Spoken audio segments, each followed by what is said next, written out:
La dernière fois je présentais mes produits coup de cœur dans ma vidéo favori mensuelle. Aujourd'hui on change totalement de registre avec une vidéo sur les produits que je déteste, ceux que je regrette d'avoir achetés.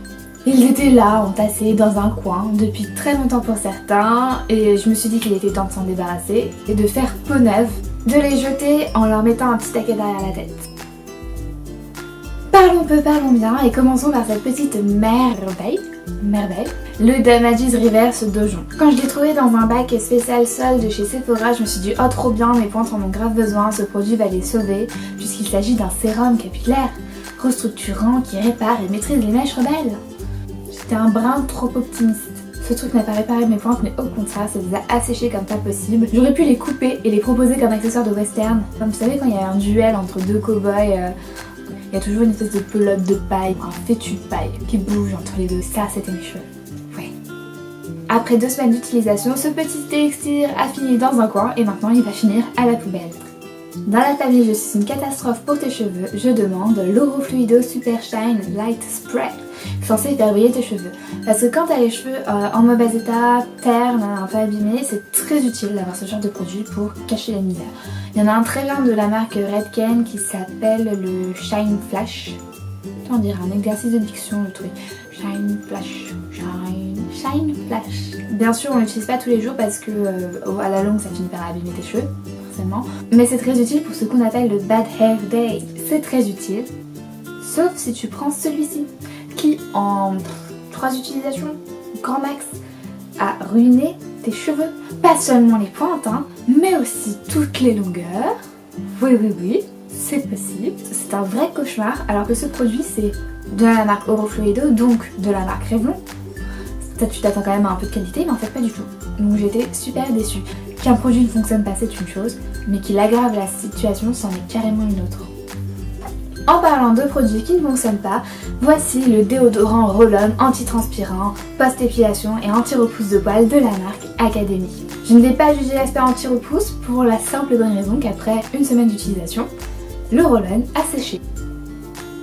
Voilà, donc je ne pouvais tout simplement plus l'utiliser. Je ne l'ai pas laissé comme ça à l'air libre, j'ai bien vissé le bouchon, je n'ai aucune explication, le truc a collé. Par contre, il n'est pas du tout anti-transpirant. Vraiment pas. C'est limite le contraire, c'est limite le truc qui te fait transpirer. Passons à ma plus grosse déception, le Clinique Smart.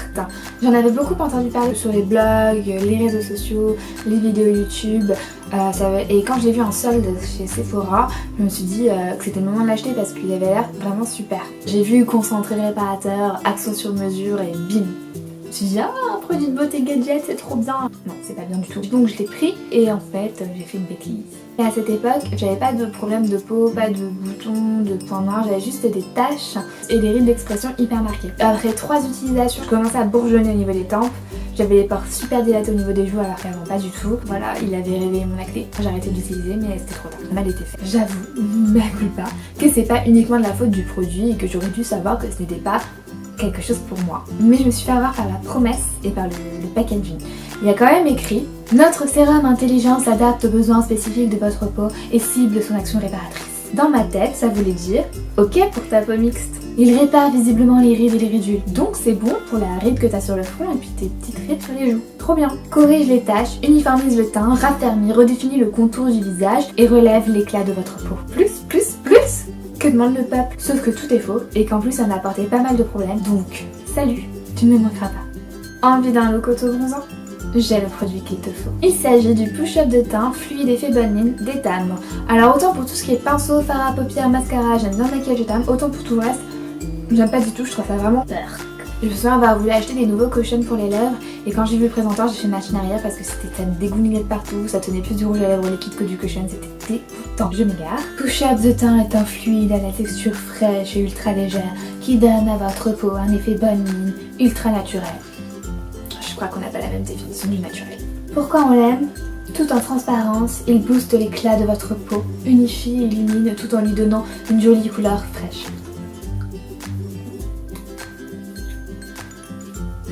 Utilisez push-up de teint sur le décolleté. Sa texture légèrement nacrée unifie et met en valeur le bombé de la poitrine. Je sais pas. J'ai comme des doutes. Bon, j'avoue, le produit je l'ai pas acheté moi-même. On me l'a offert. Donc désolée pour la personne qui me l'a offert.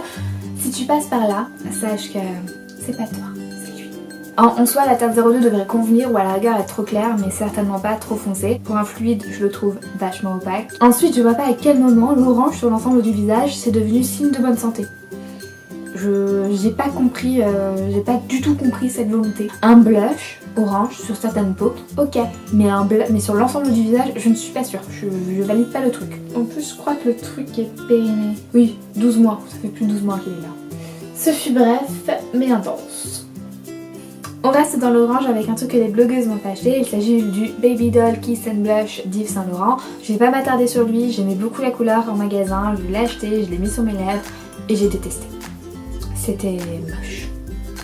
On aurait vraiment dit un fini maquillage pour enfants, comme quand tu étais petite et que tu t'amuses à te maquiller avec les trucs que t'achètes en grande surface ou je ne sais quoi. C'était moche.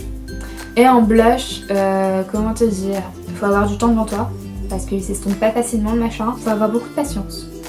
Faut y aller doucement parce que si tu vas trop vite, ça peluche. Et si tu n'utilises pas le bon fond de teint en dessous, ça peluche aussi. Voilà, belle expérience. Voici un autre rouge à lèvres qui m'a déçu, il s'agit du Vivid Matte Liquid de Je m'aime Maybelline en teinte 30 Fuchsia Ecstasy.